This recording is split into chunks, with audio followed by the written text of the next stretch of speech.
Okay, academic hero number 5 is Cicero. Cicero is one of the most useful persons someone could learn about, especially if they've got a young person, they want to develop themselves, their ability to think.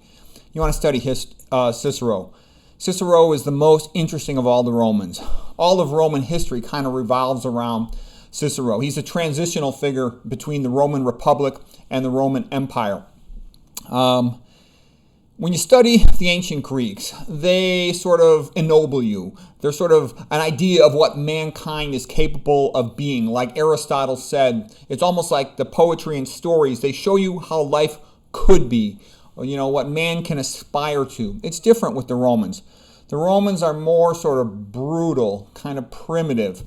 And actually, I don't even like most of the Romans. But it's worthwhile to study them because you learn about man's bad behavior. You learn about all the tricks of rulers, of all the methods of lying and the way things really happen in the real world. Like that old quote from Carlyle, there's always a good reason and then there's a real reason. When you study the Romans, the Roman emperors, you really see how mankind behaves and you become less of a chump.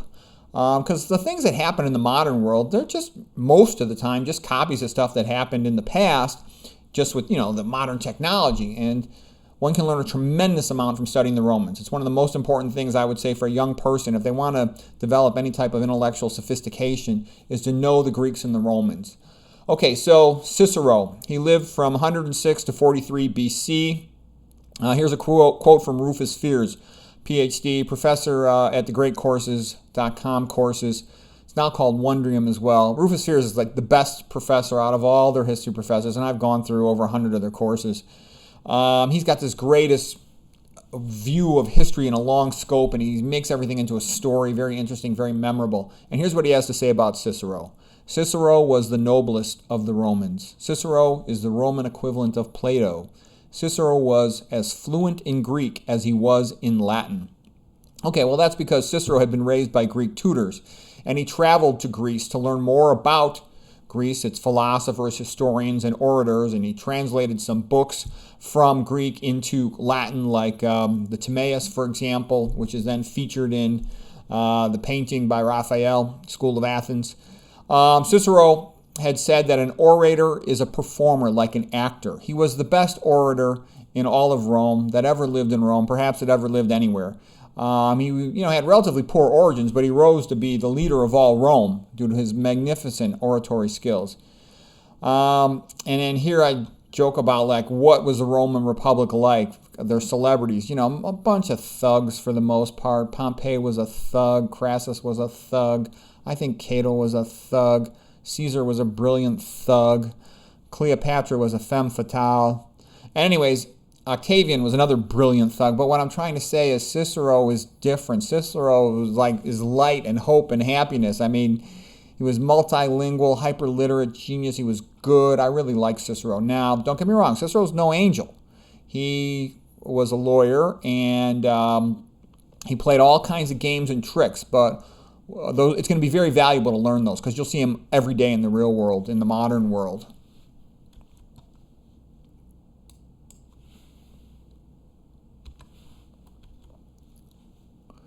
And also, I think, a lot of young students are like, why do we have to learn this in school? Because a lot of stuff they learn in school is pointless. Memorize a bunch of vocabulary words and then forget them after the test. That's a waste of time. I can tell you, though, learning Cicero, what you learn about Cicero, you'll remember it the whole rest of your life. You will see it in application in every day, and understanding its context related to Cicero. All judgment is comparative. That's been said in the past, and it's true. You're always going to judge things by comparing it with what you already know. You learn things by comparing it to what you already know.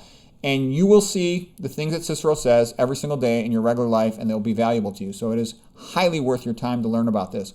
And young people should be studying biographies of great men like Cicero, like Aristotle, for example. Okay, so here's a quote from Cicero. Our minds have an insatiable desire to know the truth. And it's like an echo of Aristotle. Cicero, I would rather be wrong with Plato than right with a Pythagorean. And that's kind of funny in a lot of ways. Okay, Plato was the first to call philosophy down from the heavens and to focus it on the people, to inquire about our life, our standards, our goods, and our evils. So he's a big admirer of Plato. I actually admire Aristotle a lot more than Plato, but there's a lot of good things that came from Plato as well. We'll talk about that in a future lecture. Cicero, some more of his quotes. Friendship doubles our joy and halves our grief. A room without books is like a body without a soul. And then the next thing, here's Cicero on reading. And I can tell you, studying a lot of the great geniuses, they read a ton. And, that's where the information is. If you want to really develop your mind, you got to read a lot. Okay, here's Cicero. Read at every weight. Read at all hours. Read within leisure. Read as one goes in. Read as one goes out. The task of the educated mind is simply put, read to lead. Okay, and now the next sentence is what is called a periodic sentence. A periodic sentence is one where the most important word comes right at the end. And the reason for making a sentence like this is that it keeps the person in suspense until they get to the end of the sentence, and then it comes the big answer, the big punchline, and that's very memorable. So that's called a periodic sentence, and Cicero was the master of that. It's almost like professing something with great certainty. So here it comes from Cicero. Not to know what happened before you were born is to forever remain a child. So not to know what happened before you were born is to forever remain a child. And most people don't study history. So if you don't study history, you've got no way to judge current events. And basically, you're not intellectually sophisticated. And I've been kind of amazed at how most people don't read and they don't know any history, which basically means they have no intellectual sophistication or ability to judge current events with a historical view. It's a historical worldview that enables you to anticipate both good things and bad things. And so it's kind of sad, so that basically intelligent person is trapped by the ignorance of the functional illiterates who can't judge anything and who basically push things in a negative direction so often, sadly. But anyways, for what it's worth as an individual, I've also seen that people who are sophisticated and understand all these conversation and maneuvers of Cicero and his compatriots, they are more able to navigate a good path for themselves in the modern world. Okay, here's another quote of Cicero. Rhetoric is speech designed to persuade. So, in their own way, Socrates and Plato were great rhetoricians, even though they complained not to be. They said they were not sophists, and they criticized the sophists. They were so-called sophists in many ways on their own, and kind of like did what they accused others of doing. But Cicero was great with rhetoric. Rome was famous for having schools of rhetoric. Back in those days, to be a good public speaker was one of the highest things a man could aspire to.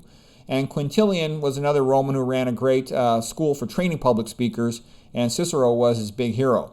Like I said, Cicero was considered by many, many people to be the greatest public speaker who ever lived. Cicero, quoting on public speaking, the orator has three functions: to teach, to please, and to move. Nothing is so unbelievable that oratory cannot make it acceptable. I've noticed that too. You can't. There's anything that's well said in a promotional way. You can get a stupid chump person to believe it. Anything. They have no ability to have a fixed frame of reference and judge. That's why they're so vulnerable to being tricked and ripped off. Okay. Next from Cicero, there is nothing so absurd as to not have found a supporter in one of the philosophers.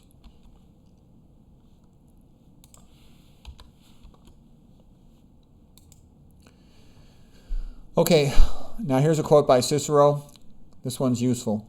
Lucius Cassius, whom the Roman people considered the wisest and most conscientious of judges, was in the habit of asking repeatedly, who has profited by it? Who has profited by it? In Latin, that is, cui bono, cui bono.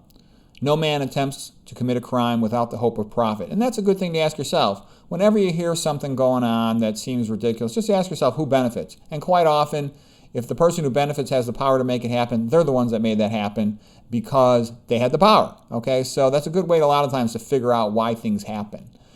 Okay, next from Cicero. This is another rhetorical trick. By repetition, it makes an argument seem more compelling, even if it really has no substance to it. So when he would describe something that he would want the audience to remember, he would repeat it multiple different times with slightly different phrasing. So here's a typical example. He departed, he withdrew, he strode off, he broke forth. And that, of course, can also be for comedy. You know, Monty Pythons would play on things like that. But it is also an effective rhetorical trick. Where rhetoric came from largely was the ancient Greeks had made summaries of all the effective speaking techniques. And these were then taught by the sophists to the younger students. And these then were passed on to the Romans. And Cicero was the expert on all this stuff. And these things do have an effect on people, especially if they don't know the rhetorical strategy. When you recognize a rhetorical strategy, you can point it out and say, oh, you're just using repetition. Oh, you're just using a periodic sentence, to add effect. And you can weaken the rhetorical strategy by recognizing it and labeling it. Okay, Cicero. He won tons of legal cases. He was a great lawyer. Humans are fundamentally ruled by their emotions. To sway an audience, emotions are the most important task for winning. For among all things, emotions are the single most important point in winning verdicts. Emotion is the most important thing. So that's key too, because emotions are more powerful. If you look at the human brain, we talk about the brainstem. The reptile brain in the middle is the limbic system, the emotional brain, and that having much more power in controlling the cerebral cortex, the thoughtful brain, than the opposite. The cerebral cortex has a lot more difficulty controlling the emotional brain. You can use the old analogies of the rider and the horse, etc.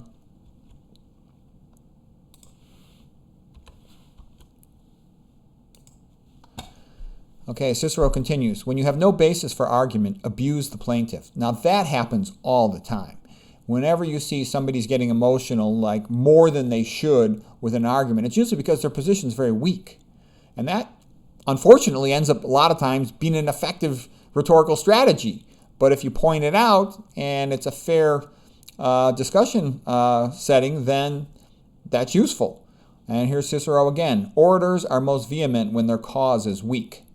So when the person gets all emotional and vehement, if you will, that you should be pointing out. You know that they're actually in a weak position, and you should point it out rather than back down from it. Okay, Cicero. Praise your allies and criticize your enemies. So Cicero was very big on that, and that's a very popular rhetorical strategy, to always try to associate one's allies with positive things, one's enemies with negative things. The only downside to that is if you repeatedly do something, then everybody knows that that's dishonest. But most people are too stupid to recognize that strategy, but that's a very common strategy. Again, you'll see these things every day. Okay, rhyme is a magnet for the ear. This is all Cicero quotes. Make a rhyme for the key part of your presentation. So the classic one is Johnny Cochran with the O.J. Simpson case. If the glove doesn't fit, you must acquit. If the glove doesn't fit, you must acquit. The rhyme is memorable, and that helped O.J., And so, all these years since the O.J. Simpson case, and that's what I remember. If the glove doesn't fit, you must acquit. From Johnny Cochran. So repetition of key points gets the audience to believe it, whatever it is. The more you repeat it, the more they believe it. And that's been my experience too. You could say, somebody who's got the ability to get their word out can say the stupidest, most incorrect thing. But when it's repeated, the average dumb person believes it just because they hear it all the time. Well, everybody knows that. Yeah, right. Okay. Now, Cicero also had some problems with a man by the name of Catiline. And so Cicero was trying to win, so to speak, against Catiline. And these are some of the ways that he would speak about Catiline. What he's doing here is he's associating Catiline with negative things. And you can see how Cicero plays this game and recognize when you see it in life that a lot of times it's being used in a very unfair way. So here's Cicero on Catiline. Every gladiator with an inclination towards crime is on familiar terms with Catiline, and every second-rate actor with a predilection for vice calls him friend. In all of Italy, it is impossible to find a single gladiator, thief, cheat, glutton, spendthrift, or whore, or depraved person who will not admit that he has been on intimate terms with Catiline. So that's the Roman way of trying to smear somebody.